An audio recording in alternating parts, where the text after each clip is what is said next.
Hello, everyone, and welcome to RHAP's coverage of Australian Survivor v World. I'm your host, Shannon Guss, here to talk about another preseason podcast of another big player. And I had to get this person in to talk about Kirby because she's such a super fan of Kirby. She is dressed up as Kirby. She put her flag down as like the Kirby expert a long time ago, and now Kirby is back. Of course, I have to talk to Liana. Liana, thank you for being here. Thank you, Shannon. I am very excited, of course, to talk about Kirby. When I saw that Kirby was going to be on the cast, I was thrilled and equally nervous for her, given the fact that the people that she's playing with, this is a stacked cast. But I think that Kirby represents the type of player that is the most exciting to me. Someone that's there to have fun, doesn't take anything too seriously. And I'm really excited to talk about her today. Yeah, I mean, Kirby, it felt like a no-brainer to get Kirby back. She was such a sensation. Yeah. I think we really talked about her and Ferris being two of the best newbie casting decisions ever. I think what we talked about them as was like Tony and Sarah, if both are Tony. And now she'll be playing with Tony. And I'd love to see, talk about how you think that will go. But it's shocking to me that that Ferris isn't here as well. Like, I think that's a bit of a snub. And I don't think that it would have been too soon to get Ferris and Kirby back together, especially because there are like David and Luke. Like, there are so many other close relationships that it wouldn't be too much to have a bond like that. Like, I think it's crazy that Ferris isn't here. Yeah, I would agree with that. I think it would be super fun to have both of them back. I think that Titans v Rebels is really described by their dynamic and their relationship. It is the through line throughout the entire season. So to have them back and to get another chance at that, I think would be exciting. At the same time, I'm excited to watch Kirby play alone. I'm excited to see, what she's going to do when she's thrown into a brand new group of people and doesn't have that connection. But like you said, there are other connections, and especially like the US players on this cast too. So it does feel a little bit of a miss to not have Ferris go out and play, but I'm happy that at least we get Curbs. Yeah, I mean, it's like a newbie season when they've played one time so recently, but it was such a well-received newbie season that you would think they would want to kind of recreate that. But I totally understand why Kirby came back. So Kirby came fifth on her only season, which is many, many, many days. But I guess, less than some of the, other players who've played not even just Survivor multiple times, but like have hopped across different global reality shows. And Kirby, I feel like, did this one random thing, but is otherwise just like a very regular human who is now here with like almost professional reality stars, which is like making up some of this cast. Yeah, I think that's a great point. So Kirby is she still an AFL assistant coach? I don't know if you. I mean, it was only last year. I assume she's still okay. How much could have changed in a year? Yeah, exactly. I know, right? So she's an AFL assistant coach, and I remember during her cast bio video or whatever for the beginning of Titan v Rebels, I think she applied on LinkedIn. Like, it just felt so like totally random. Wasn't a huge fan of the show, hadn't really watched the show at all, which is surprising given how well she played and the way she speaks of the game. It does seem like she is a veteran. So I think she is sort of this represents this average normal person that just has such a strong natural inclination for the game of Survivor. This is someone who did not need to study the game for years in order to do a good job. She tapped into her relationships with other people, and I think that's why she's such an excellent player, but does represent not the 4 or 5 time reality TV vet. Yeah, she's like a social magnet. Like, I think, the big thing that I always said about her during her season was that she had like a surplus of social capital and she would spend it recklessly. And I think, if you went through her first 2 tribes through the swap, like, everyone on Rebels loved on Rebels. It was such a silly theme. They all loved her. And to the point where she had to like actively harm those relationships through some crazy moves very early on that we'll talk about. And then when she gets to the swap, like, she pulls over all the swing votes as well. Like, she just had so much social control, and she used that to just, do crazy things, which was one of the big reasons that the season was as crazy as it was. And I remember like I got so much from doing the deep dive with her because it just really spoke to her personality. Like, I'd be like, okay, but when you did this crazy thing, weren't you thinking about like the 15 ways it could go wrong? Being me, who's not even playing Survivor, and I think about the way everything can go wrong 100,000 times. And she was like, no, and that's, she just like, she went on gut. Some of the times I really disagreed. But like she seemed to recover pretty well just again through that like magneticism. So you, as the Kirby expert, like what about Kirby as the magnet drew you to her to be like such a favorite player? Oh, it's absolutely her social skills, like to a T. I think it's the fact that she can walk in and, like you said, she in the very, I think, first tribal that they go to, she's the swing vote on her very first tribe, right? Like that's amazing to be able to bond with so many different people. She's picking up new alliances, she's dropping some, picking some up again. Like I think that there is maybe I don't want to say like a recklessness per se with some of the Oh, that's reckless. I'll say it. It's right. It's a bit reckless. But because she's so social, like it doesn't ultimately end up harming her. So that is a concern, obviously, going into AU versus the world, where you're going to be playing with top tier strategic players. But I'm hoping that her social skills will really carry her through. I think the other thing about Kirby that I really appreciate is her joy for the game. And I think that Yeah. there's something to be said, both as a viewer and I'm sure as a contestant, to have someone around who's just living life, right? Like here for the experience, here to take it all in, not gonna take it too seriously. The fact that she stays calm and all that recklessness and chaos as well, I think I'm sure is a grounding factor. So I think it's pretty much what I'm drawn to is everything about the way that she plays the game and her just social aura. She's like cultivating aura, really an icon. Yeah, I mean, and that was another thing about her game that was such a thrill to watch, was she knew nothing about it, but she fell in love with it on the island. And you were getting confessionals from her like halfway through where she was like, this game is amazing. Does anyone know about this? Is anyone talking about this on a podcast, how good this is?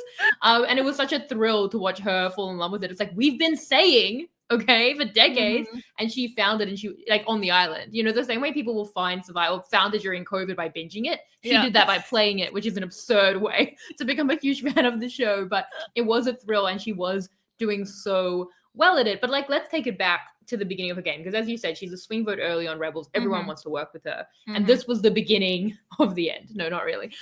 It's going to go many, many more weeks, but this was in her first vote. She throws decoy votes and she doesn't get permission. She has to ask for forgiveness, which she doesn't really get, to be honest. Well, she actually does get a bit, and then she's going to, push people away in different ways. She throws those decoy votes, and people were mad about it, and it had been like a week of the game. Yeah, exactly. And I think that, I remember that because I remember being a fan of her early on, and I remember thinking like, oh my God, what is happening? What are you doing? Like, I'm happy that you're not going to go with the Cuddle Alliance, but, which was, sort of this like initial dominant group. But I was happy that she was willing to go somewhere else and, didn't lend her 100% support to them. But at the same time, it was just kind of like, oh, this is maybe the strategic hurdles that we're going to have to work through, like iron out some of these wrinkles, because it was a very chaotic way to play the first vote, especially for not knowing anything about the game. Yeah, well, she didn't think about, because she doesn't like think about like the huge kind of ramifications. She was like, this will have benefits, largely like personal benefits of her being able to play both sides. But she didn't go to her allies earlier on and be like, I'll do this for us. I'll play both sides for us, which people often do in being moles. She was like, I'm going to do this alone and blindside all my allies. And then they were pissed off. And she was like, did not think this through necessarily. And it's not even like she ironed that out to later on not be that way. Like this really is through the whole season. And I think it's such a massive part of why Titans v Rebels is such a incredible and insane season that's always like up and down, and Kirby's such a big part of that. And I want to say as well, like, as you mentioned, it is concerning because she is playing with a higher caliber of players. Now, that's not to, diminish the Titans v Rebels cast, which is a very high caliber of players. Like, it actually was, like, probably, a spectrum as always with Australian Survivor, but there were a lot of great players on that season. But this is AUV World. I mean, this is, like, the best of the best. Right. And I do think that it could come back to bite her. And it was going to come back to bite her, even in Titans v Rebels. Like, she then afterwards, like, she kind of makes up with her alliance and then is going for Ferris. And there's a vote that's cancelled with Anonymous where Rihanna, her ride or die, was going home. It really seems now, especially in hindsight, knowing it even seemed at the time that they had lost that battle. Like, she could have lost her ride or die, which she's going to end up losing, I think, at the final 7 in the pre-swap. And that's just how hard she was playing. Like, it didn't need to be that way. And so if things are going to, and I don't know that there'll be non-elims to save her in AUV world, considering it's a very short season. So some of those things concern me. I think I don't want to like ruin the Kirby charm, but like part of me is like, you have to pull back from that not dooming you in AUV world.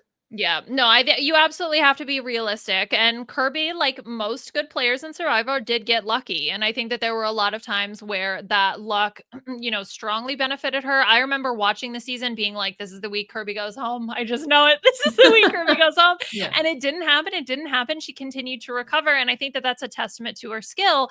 At the same time, there was a lot more wiggle room as well. You're starting with a way larger cast. So when you make a mistake early, you at least have more time to sort of recover from that. Or you had more players that were more malleable or potentially making some questionable decisions. Whereas I just don't think that that's going to happen on AU versus the world. I think that everybody has come to play. This is a cutthroat cast. People that have played Survivor multiple times, people that have played other reality TV shows, like this is their job. They're coming to get that paycheck. And I am just concerned that the Kirby charm will not have as strong of an effect with these very direct-minded people. Yeah, because I think she kind of created a culture of recovery, and it's hard to know how much of that was her and how much of that was just going to be Titans v Rebels, but it's so much how she played, and she was such a big part of it that it has to be a lot of it. Like a lot of it had to have been her. Like she didn't really take things personally. She would be the kind of person, and Ferris would be this way too. And their dynamic again was so defining in the season, where it was like we worked against each other, and now tomorrow we can work together. And people didn't understand that dynamic, and that's why they didn't see this duo in a way coming for the votes that they would do together when they like win with the Rebels and like the Eden vote, for example, through a merge that was like different groups every time. She was so good at shifting. I think because she didn't take anything personally. It was like, this is my group today and what's the group tomorrow? And that became the structure of the post-merge of the season. And yet she was going to lose Rihanna here. But I do think that there is a real, like it was very earned. Her own protection was very earned. Like she wasn't going to go. And I think that the bounce back at other times, it wasn't luck. Like she was gaining that. But yeah, I mean, it's some of the things she was lucky in. Something she was unlucky, like she lost Charles at that massive twist in the swap. So that was hard. She had to lose Kelly. We had a lot of discussions around voting out Kelly, who loved her so much. I still now I look back and I think that was bad luck. Like I think Kelly was becoming untenable. I think the luck was being cast with Kelly, who she did try to invest in, and then it became too hard. So it's maybe a little bit hard to wear that, but good and bad luck kind of around. But I do think she suffered in waves for her big decisions, but also for herself was very protected and created this culture where you could bounce back. I don't know if there'll be enough time in AUV world for that to happen. I think it was very distinct and very special, but I think that was the superpower that like really permeated the entire structure of the season. Well, and that's the thing is she was able to use people as like, I don't know, sometimes it felt like offerings in sort of the war. It was, look, I'm willing to give up this person, or I'm fine with this person as a compromise. And, she did obviously have strong relationships and did fight to keep those people. But at the end of the day, it was self-preservationist overall. So I think that, that will bode well for her, that she won't like give up her game for anybody else and will try to fight to win. But, again, there's just not that many people. And I just don't know if that same strategy is going to be able to work here. And towards the end, when there weren't that many people in her original season, she had to win those immunities, or at least, that was how it felt, right? Like she wins 2 immunities back to back, then goes home the next when she doesn't win one. Yes. So, I think that also benefited her towards the end game, where instead of a 5th place, we see, closer to 8th or 7th. Yeah, that is true. I mean, that when I say earned her protection, a lot of that at the end was through immunities, because she was just such a big player. So I do think that's difficult. I wonder how much she'll be hurt in the season by having just learned and fallen in love with Survivor. However, it was like that one season of Survivor. She got like a small sample size, whereas everyone else hasn't played Survivor like this, because there's never been Survivor like this. Like this, exhibition match is very, very unique in global Survivor history. But if you're the kind of person who's played different, even different themes, or, you've even watched different themes, so even though no one knows how this 2 weeks or so is going to go, I do think if you know to kind of like adapt to different structures, or you played like even different reality shows, you might just be more malleable to that. Whereas she was like, I don't know what Survivor is. Oh, I'm playing the Survivor. I love the Survivor. It's a very, very long one newbie season of Survivor. And now I'm in something completely different. Like, is she going to have to fall in love with and get to know a whole new season? And maybe she'll be like less adept at that than other players might be with a bit more knowledge or experience. Well, I think knowledge and experience, but I also think like style of play factors into when you're changing the season format. So, for example, if you have somebody who has a really good social game, yes, that can help in a short season, but it's really beneficial in a long season where Yeah. you're having to continue. You build those relationships and you strengthen them, you strengthen them, you strengthen them. And then that really helps you with something that's so quick, like bing, bang, bam. And also, who knows what any kind of twists or swaps, or, you might not even have it. You might have 2 vote outs on your original tribe, then you swap, then you're creating brand new relationships because this is all happening in such a condensed time frame. It just doesn't give you that time to build those relationships. Whereas someone who's potentially more strategic focused might be able to quickly assess, like, look, I don't need to create these super, super tight bonds. I just need to like get in with a group of 3 now. Like that's what I have to do right now. And I think that that's where there could be a bit of a gap for Kirby playing in such a short season. Although I will say, if anything, if any one season of Australian Survivor, or maybe any Survivor can prepare you for that, it should be Titans v Rebels, which obviously was very long, but so quick. The kind That's of thing true. that, like, if they're having like daily vote outs, like they every round was different. Like she was adapting to, and in many ways, very much setting the scene of, okay, I didn't work with any of these people yesterday, and I'm working with them today. And that bounce back was so quick, and no one understood it. As viewers, we didn't understand it. Again, like on the island, I don't think that they understood the threat of something like her and Ferris. Like she would be like, I voted out Eileen to get Ferris. And we'd be like, that's not how humans work. And then it worked. So we were like, okay, well, go back to the drawing board and everything we think we knew. So I do think that if that pace, maybe other people aren't, used to that pace, even though they're so experienced, I do think she's coming out of one of the most, like, not that she won, but she did very well. And she found different ways to recover, and she had started to win immunities and stuff. Like she's coming out of one of the most chaotic, like one of the seasons in the show, one of the biggest bloodbaths that was just so intense, and she was keeping up with it how she needed to until kind of she ran out of runway. I do think, and it's also very recent. Like who else? I mean, Cass with her season was last year, so she might have played more recently. I'd have to look up Tommy. I will look up Tommy now. But otherwise, she also was like, I guess like Parvati and Dave just played Dondi. Right. So there's, other recent experience, but like as from Survivor, like she's like game ready, I guess. No, and actually that's a really great point, that if you're going to experience any season, Titans Rebel, it just felt like every day, every week, every episode, it was someone completely different getting voted out than what I expected. Like nothing stayed stable. And I think that her fearlessness throughout that chaos is also such an admirable trait, because if you are going to be, things are going to be constantly changing, and fast paced, you have to be fearless. Even if it's the wrong decision, almost making a decision is better, because at least then you're like, look, maybe it wasn't the optimal person to vote out, but you got the group, you got them together, and you saved yourself for another day. So if she can harness that energy and that fearlessness again, I think that that will also help in this fast paced season. I'm trying to find out when. Okay, so it was 2022 that Tommy played.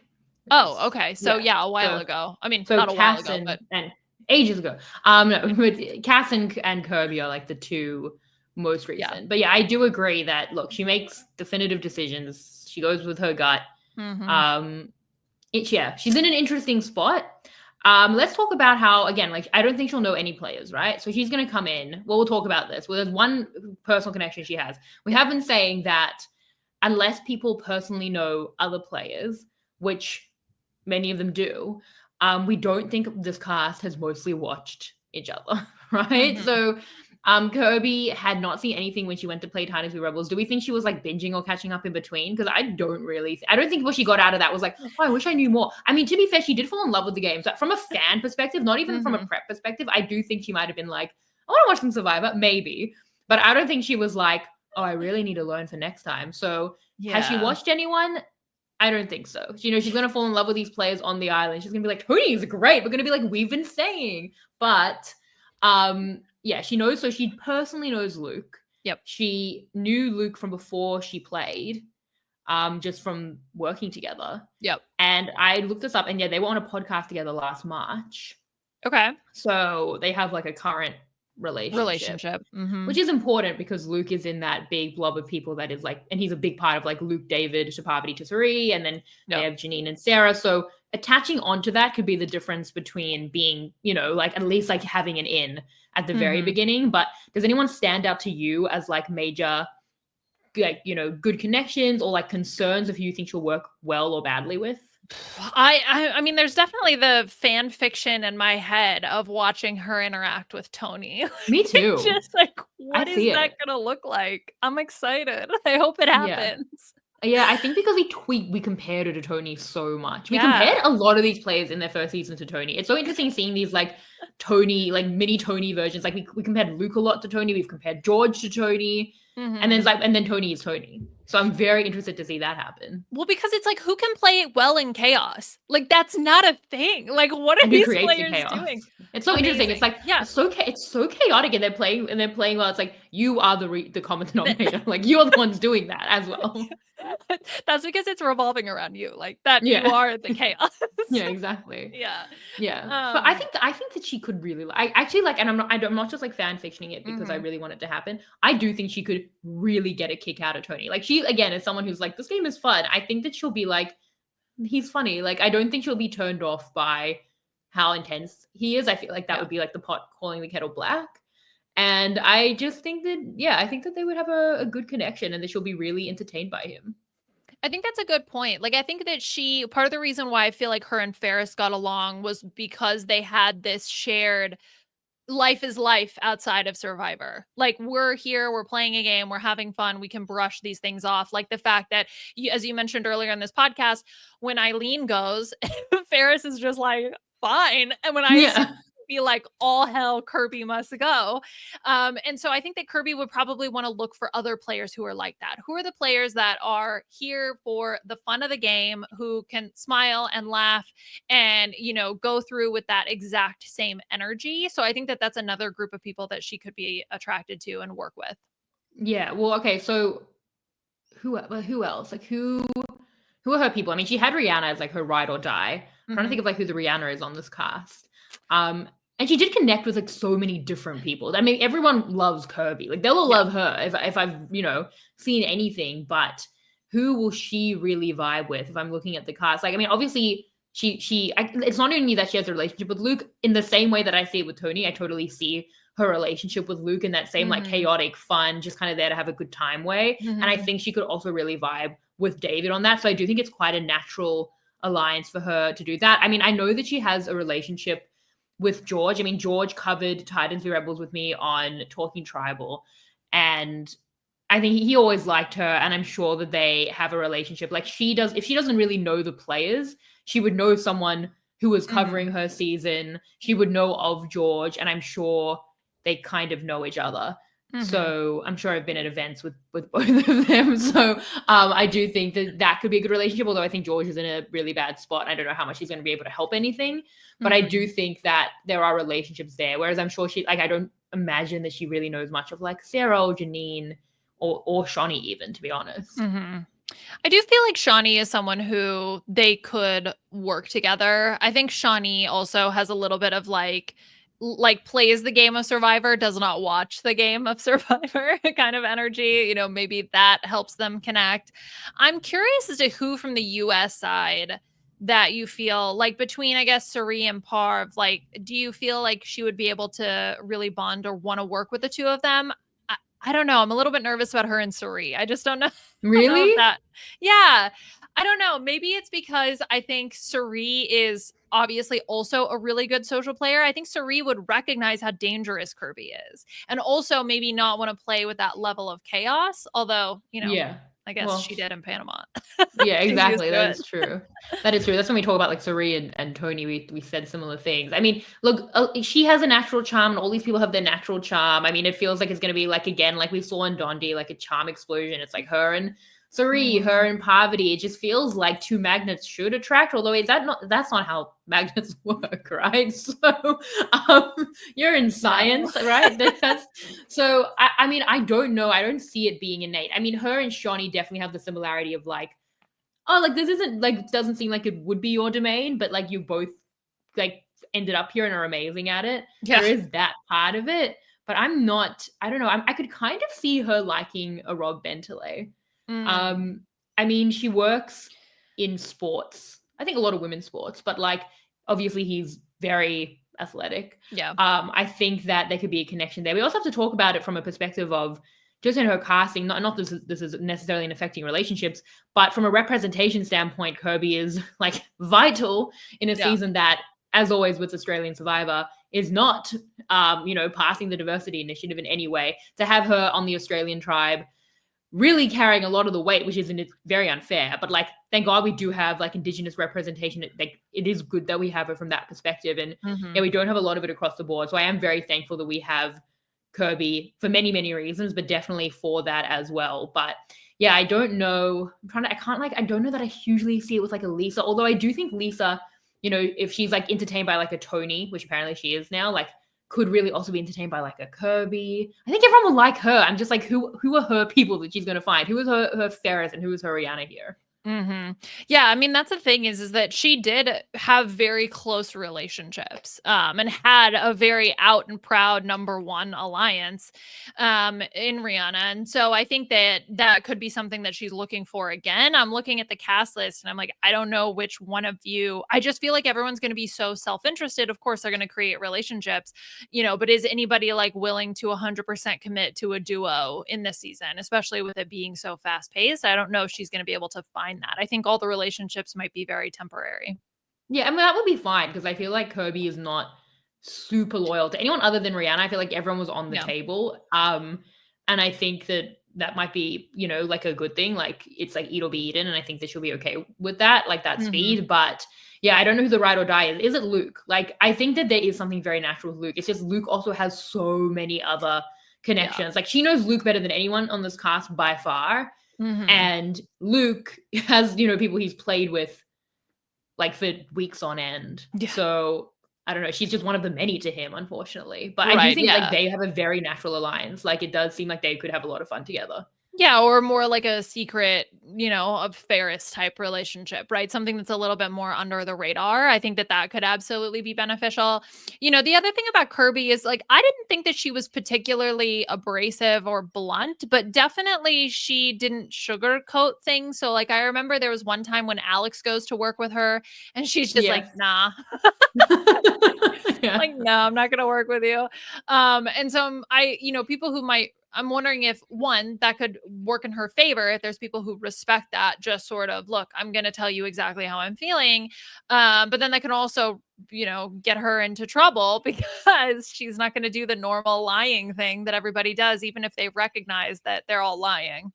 Yeah, that is true. She definitely does have that element of it. I feel like if she's very out on you, like an Alex, she does really struggle to keep that under wraps. But I don't know who that person will be here for her. But yeah, I mean, I think that there are some good skills here. Like, I mean, obviously she's great at the game.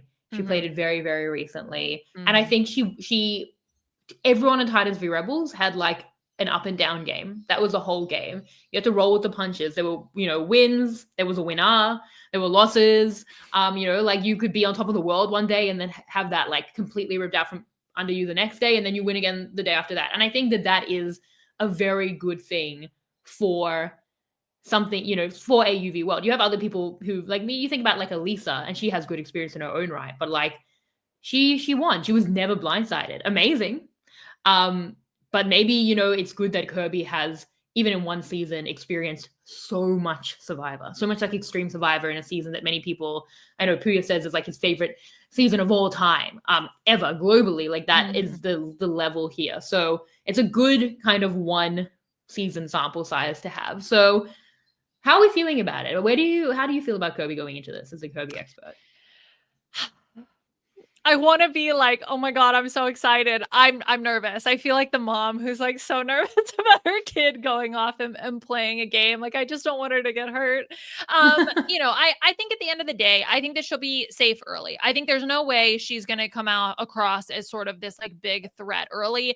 The only reason why I think she might go out early is because, other people just have stronger built-in relationships, right? If we talk about sort of this Luke pyramid almost with his whole, and then, right, obviously then he's got David and David has Parv. Well, to me, it's the David pyramid, but yeah, because David has Parv. Like, I think that the Dondi alliance to me is like the whole season. Yeah, right, exactly. Well, and the other thing too is, I mean, I think they start on like it's AU and then the world, right? Those are like Yeah. the two tribes.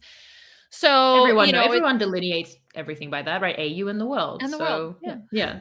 The whole world. The whole world. So, I think that having them all together, I think that there is a universe where maybe she is othered, but I think she has George who will probably go first as a shield in front of her. So I think that No one that's feels good good. about George. No. George is in a terrible No. spot. Yeah. Sorry, George. I Yeah. just don't think it's gonna go well. Yeah. So, I think that, but if that gives my girl Curbs another day to keep building bonds, then so be it. George will just have to be the sacrificial lamb here. So if she can survive sort of that early, couple tribal councils, and then she can really get her claws in and really create those relationships, I think she'll do decently well. Yeah. It is interesting because I've been talking about this like David pyramid, Mm-hmm. and I've said I wouldn't make anyone my winner pick who's not in that. Who's Yeah. not in that group of 7 of this 14. That is David. I've now said it many times, but David, Luke, Janine, Sarah, Kirby, through Luke, Mm-hmm. to be fair, and then Parvati Suri. Like that's Yep. so clear to me. Yep. And Kirby is technically in that, but I she's so tangential. Now I'm like even like zeroing in even further on this group. But yeah, I do think that it just makes so much sense, and it's just how much runway Kirby has with that, like how important I Right. think Luke is to her at least finding her feet. We have said as well, we've been talking about the idea of like the big game players because it's such a short season. Mm-hmm. I do wonder how much some of the quote unquote smaller game players are all huge in their own right. But like if you're sitting next to like a Parvati or a Tony, and I felt this in Winners of War as an example, like if you were like a Ben Driebergen sitting next Mm-hmm. to Tony, even if Ben had someone like played a better game or something like that, I still felt if you're sitting next to like a Boston Rob, just the fact that he got there, and it is so impressive to get to the end with that target on your back, but just getting there may make you win. And I wonder does Kirby have that? Like, does Kirby need to sit next to the smaller fish, the other one-time players maybe, like compared to the Tonys, the Davids, or is the Kirby aura, even in like a more limited experience, enough that she could kind of overcome that? Because I kind of think if that's true of anyone, it may be true of Kirby. I think maybe of the group, she's the most likely to be able to pull something like that off. But we talked about Kirby having a ton of different Survivor experiences. Advocating her case at Final Tribal Council is not one of those experiences. So if she were to make it, this would be the first time that she would be pleading her case to the jury. So, and she even says, she's like, I learned through doing, and she hasn't done this yet. So that would make me a little bit nervous. So it's not only her going up against these stronger, bigger players, but then also not having had that chance yet to advocate for herself and sell her game, where there's people who have sold their game before and won. And so I think that just really becomes an uphill battle for her. And I would definitely be nervous if she was sitting next to a Parv or a Suri at the end. Yeah, well, hopefully, like Ferris coached her, having Oh my got to God, that that's point what in the I'm game. hoping for. I'm really hoping she got all the coaching before going into this. It would be, yeah, no, Yeah, well, well, just to give her that like extra boost that she's so good and she has such a natural inclination for the game. Like it's just giving, it's like that athlete that's so gifted and so talented. You give them those few pointers in terms of like, oh, actually, if you turn your stick like this, or if you run at this angle, that'll help you. If she can just learn those like little things, she could genuinely be completely unstoppable. I mean, it's way too short a season to have loved ones. That would be ridiculous. It would be like you've been gone for a week. But it would be real, and they don't have time for that. But it would be really fun to have her bring out Ferris, like how George brought out Kara. Yes. Like Ferris deserves better. He deserves to be on the season, but that would be pretty wonderful. So yeah, we're excited to have her. I would lose my mind. That would be so Yeah, funny. it'd be worth it all for that. Yeah. Do you have any other things about Kirby? Any other favorite moments, or if someone's never seen Kirby, give like the elevator pitch of why they should and will love Kirby. I think naturally social player, cheeky, kid at heart kind of energy, and just loves the game of Survivor, or loves to play the game of Survivor. And I think that she's going to be such a good social force on this season, and I'm really looking forward to seeing it. So you should too. Yeah. Yeah, I think that you think back at like some of those moments, like the big moment at the tribal council where the rebels, after beefing for an entire month, get back together to get to a 6-6 tie, and the way that she and Ferris just like locked in. There were so many moments. What a season. What an incredible season of television that was. So if you haven't seen Kirby, go watch Titans v Rebels. It's an amazing season. But yes, Liana, thank you so much for being the Kirby expert. For those behind the scenes, we struggled to make this happen because our phones hate us. I was like, I wasn't getting Liana's text back. So I'm like, do you want me to come do the Kirby podcast? She was like, yes, I didn't get it. So then I like asked Puya, I'm like, did Liana get my text? So she sends me again. Yes. I don't see it. The screenshot's very funny. So then I text her again. I'm like, are you in? She's like, yes. I'm not getting any of this. So I was like, I'll be damned. If anyone else is the Kirby expert, Liana, did you end up dressing up as her for Halloween? I know we did that Halloween brand steal. Yeah, we did. Did you also like, did you trick or treat or go to a party dressed as Kirby? No, we didn't trick or treat or anything like that. So a bit of a missed opportunity there. But, you know, look, she's playing again. There's another Halloween coming up this year. Maybe this is the time to go all out. No, I remember we did it for the Brant Steele, and Puya and I had literally got off a plane and like missed the first few rounds. We came from the airport, immediately got on pod. So it was very chaotic. So maybe with a little bit more time to prep, it'll be better. And who knows, maybe she'll have a title under her belt by the time we get to the next Halloween. I remember I was Hamilton. I was wearing the Hamilton costume I'd gotten for my brother's bachelor party for him, and I borrowed that. That would be cool because you're right. The season will be over before Halloween. You could dress up as Kirby, but with like a winner's crown. I think you kind of like, now that every year she plays, you should be her for Halloween, like new outfit or whatever. Like I think that should be what you agree on. I think I have to. Yeah. Yeah. Well, Liana, we don't know when this drops, so where can people find you generally? Sure. Yeah. You can find me on social media at LianaIsm. Puya and I are going strong with the Puya and Liana Lounge. So if you want to hear us just talk about random nonsense, I think, well, I was going to say this week we're going to preview a Big Brother cast, but like that may have happened several weeks ago. Yeah. So look, just join in. Is already on the go now, probably. Yeah. Exactly. So puyaandliana.com or just search Puya and Liana Lounge. You'll find it on YouTube or in any podcasting app.